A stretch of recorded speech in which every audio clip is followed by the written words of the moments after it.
Hello મિત્રો, તો આપણે આજે નવો વ્લોગની શરૂઆત હું કરું છું. આઈ એમ પોતે રાહુલ. લાઈક શેર સબસ્ક્રાઈબ કરજો વિડીયોને. અને હવે આપણે આજે ઊંધિયાનો પ્રોગ્રામ છે. ઉત્તરાયણ તો આવી નહીં, પણ ઉત્તરાયણ પહેલાં આપણે ઊંધિયું બનાવીને ખાવાનું છે. 10 દિવસે અહીંયા બનતું જ હોય છે આપણે. તો હવે આગળ હવે બતાવું છું. અહીંયા લસણ ફોલાય છે, મમ્મી લસણ ફોલે છે, અને અહીંયા બધી સબ્જીઓ સુધારીને રાખી છે. જો એમાં છે એક તો રીંગણા છે, બટેકાઈ છે, ગાજર છે, ફુલાવર છે, પછી અહીંયા છે કેળા, અને મમ્મી આને શું કહેવાય? આને શું કહેવાય? રતાળું. અચ્છા, ઓકે, આ રતાળું છે. પછી અહીંયા કેપ્સિકમ, મરચા છે, અને આ પાપડી છે. સુરતી પાપડી મળી નથી એટલે આ પાપડીથી કામ ચલાવવાનું છે. બાકી સુરતી પાપડી ચાલે ઊંધિયુંમાં. અને ટમેટા છે, એને હજી સુધારવાના બાકી છે. અહીંયા મેથી પલાળી દીધી છે મારી મમ્મીએ અગાઉથી. મારી મમ્મીએ બધી તૈયારી કરીને રાખી છે. મેથી પલાળી દીધી છે કેમ કે આની આપણે ગોળીઓ બનાવવાની છે ચણા લોટની ઊંધિયુંમાં નાખવા. જો તમને રેસીપી ગમે ને તો અમને કહેજો, કમેન્ટ કરજો. 100% કમેન્ટ કરજો. તમે લોકો કમેન્ટ કરતા નથી પણ કમેન્ટ કરજો. તો ચલો આપણે જોડે જોડે ઊંધિયું બનાવીએ અને ખાઈએ. તમારી મમ્મી બનાવે છે ઊંધિયાની ગોળીનો મસાલો. જો તમારે જોવું હોય તો અહીંયા આવો. ચલો, શું નાખ્યું મમ્મી એમાં? ચણાનો લોટ, પછી થોડો ભાખરીનો લોટ, હવે એમાં જશે લસણ, ખાંડેલું લસણ,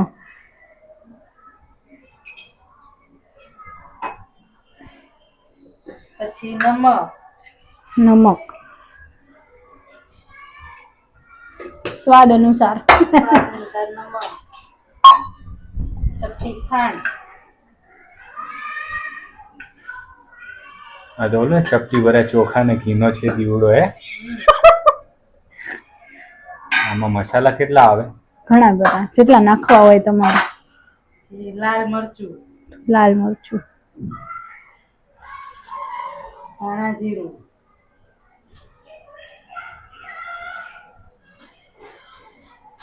હળદર. ઓકે, હળદરનો સ્ટોક પત્યો છે એટલા માટે રિફિલ કરવા ગઈ તો આપણે અહીંયા ઓઇલ ચડાઈ દીધું છે. તો ખુશી, આપણે શાકભાજી કેટલી છે ટોટલ? એ તો ખબર નહીં. 1 2 3 4 4 5 6 7 8 9 10 10 જેવી, 10 જેવી. તુવેર વટાણા એ તો બાકી જ. ઓકે, હા, એ તો લગભગ શાકભાજી આવી જાય. હા, મોસ્ટ ઓફ. ખાલી ગવાર ને પેલું શું કહેવાય ભીંડો જ ના આવે, બાકી બધું આવે. બાકી તો બધું આવી જાય એમાં. અહીંયા આપણું તેલ ગરમ થાય છે કેમ કે આપણે આ બધી શાકભાજી અત્યારે ફ્રાય કરવાની છે. તેલ ગરમ થઈ રહેવા આવ્યું છે. ઓલમોસ્ટ થઈ ગયું છે, ક્યારનું મૂક્યું છે. તો મમ્મીએ અહીંયા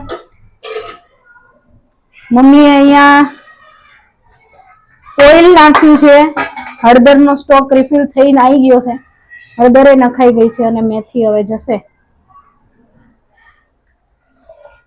ઓકે, મેથી વાળી ગોળી મસ્ત લાગે.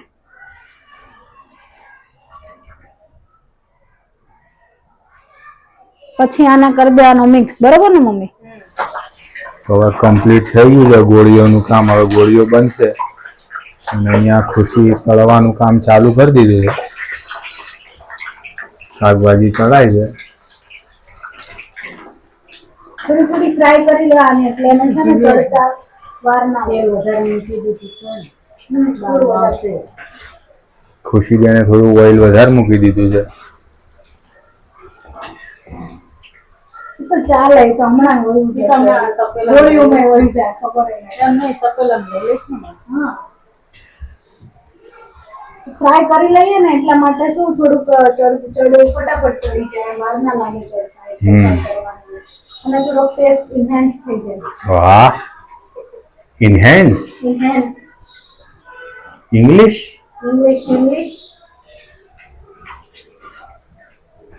પેટ તો આટલું તો તળાઈ ગયું છે. એવી રીતે બધું તળી લેવાનું. અને અહીંયા ગોળીનો મસાલો તૈયાર થઈ ગયો છે.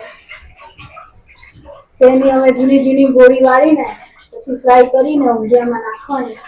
અહીંયા હું બધું ફ્રાય કરીશ ને મમ્મી કરશે ઊંધિયાનો વઘારની તૈયારી. એ તો બહુ મજા આવે આપણને તો બહુ. ફ્રાય થઈ ગયું છે. યસ, ફ્રાય થઈ ગયું છે. બીજું પાટ હા હું નાખીશ મમ્મી. ઓકે, આ સક્કરિયું છે. સક્કરિયા આવી રીતે મમ્મી આજે કટકા કરીને નાખ્યા, નકર તો અમે ગોળ ગોળ નાખીએ એટલે કન્ફ્યુઝ થઈ ગઈ. આ લીંબુ લઈ લે કે લીંબુ તળાઈ જાય.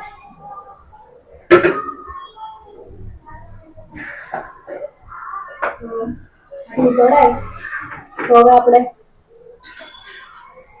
બધી શાકભાજી તળાઈ રહે. આ લાસ્ટ છે. ના હજી આ છે ને એ હા હજી છે. જોડે આપણે આ મિક્સ કરી દઈએ ને એટલે વાંધો નહીં. એક નાટકટની છે. શોર્ટકટ. શોર્ટકટ અપનાવવાનું.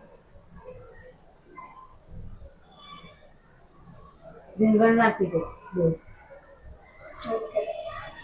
અહીંયા રાજમાતાનો ઓર્ડર ફાટ્યો છે કે નાખી દો.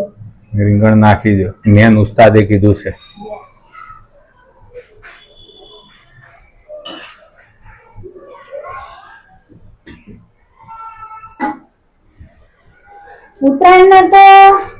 ઉત્તરાયણને તો હજી લગભગ 2 મહિનાની વાર છે. પણ અમારું શિયાળો ચાલુ થાય અને અમારા ઘરમાં ઊંધિયું ચાલુ થઈ જાય. હર અઠવાડિયે હર 10 દિવસે હર 10 દિવસે અમારા ઘરે ઊંધિયું હોય જ. તો વિચારું કે 10 ને લગભગ હર સન્ડે. હર સન્ડે. પણ આજે સ્પેશિયલ વિડીયો બનાવો તો બ્લોગ બનાવો તો સ્પેશિયલ તમારા માટે. એટલે અમે ઊંધિયું બનાવવાનો મારી મમ્મીએ પ્રોગ્રામ કર્યો. એને કીધું કે આજે આપણે ઊંધિયું બનાવશું, એટલા માટે બ્લોગ પણ બની જાય. તો આ છે ઊંધિયાનો સ્પેશિયલ મસાલો. યસ. કયો છે? શ્રી હરિ. એટલે હરિના નામે બધું સારું જ હોય. હા, બાર ઊંધિયું મળે. નવરાત્રી શું ઉત્તરાયણ આવે એટલે બાર ઊંધિયું મળે, પણ બાર સ્વીટ મળે અને અમને ઊંધિયું સ્વીટ ના મળે. એટલા માટે અમે ઘરનું વધારે પ્રિફર કરીએ. ઘરે બહુ મસ્ત ઊંધિયું બને ઊંધિયું. તળાતું થાય ને એટલે ઊંધિયું અમારે એવું છે કે ખાવાવાળા 6 જણા હોય ને, પણ આવડું મોટું તપેલું ભરીને બને એટલે બધું પતાવી દઈએ અમે બધા. રોટલી ઓછી ખાવાની, ઊંધિયું ખાવાનું. હવે વઘાર ચાલુ કરીએ છીએ. હવે તેલ આવી ગયું છે. હવે બધા મસાલા જશે બરાબરથી. તેલ બરાબર ઉકળી ગયું છે. અહીંયા ગોળીઓ વળાઈ રહી છે. અહીંયા ખુશીબેન ગોળીઓ વાળે છે. અમુક લોકો ગોળ વાળે, અમુક લોકો લાંબી વાળે. અમે એવા અમુક લોકોમાં છીએ જે લાંબી વાળે. હવે એમાં જીરું જશે, જીરું, પછી હિંગ, પછી લસણ,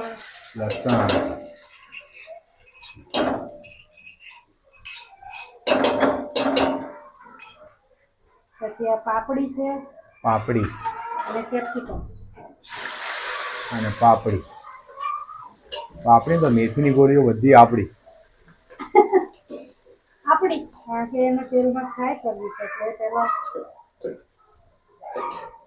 તેલમાં ફ્રાય કરી એમ ને. પછી હવે એમાં હળદર, 1 ચમચી હળદર,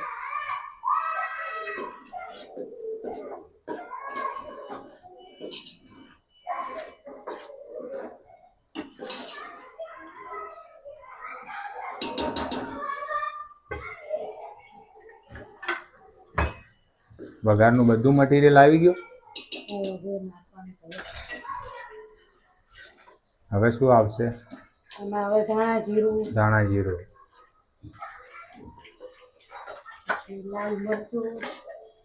લાલ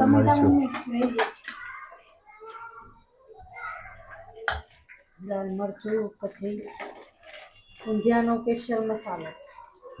સ્પેશિયલ મસાલો આવશે, શ્રી હરિ. આ તમારે કોઈ યુઝ કરતા હોય તો શ્રી હરિ મસાલો મંગાવીને જોજો, સારો આવે.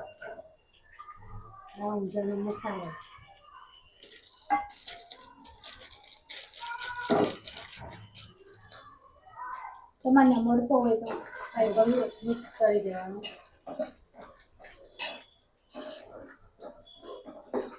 શાકભાજી બધું તળાઈ ગયું, આ શાકભાજી ફ્રાય બધું થઈ ગયું છે. અને હવે ગોળીઓ ફ્રાય થાય છે.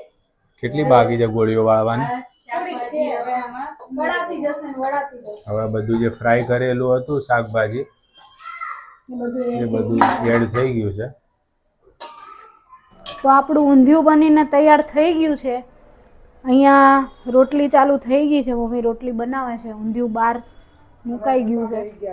હા, બધા જમવા બેસી ગયા છે. હું કહે છે ટકી? જમવા બેસી ગયા છે કે આ કઈક આવું આપણું ઊંધિયું દેખાય છે અને અહીંયા બધા જમવા બેસી ગયા. કેવું લાગ્યું પપ્પા? નિખિલભાઈ તું કે નિખિલભાઈ, રાહુલભાઈ? તું કે હા હા.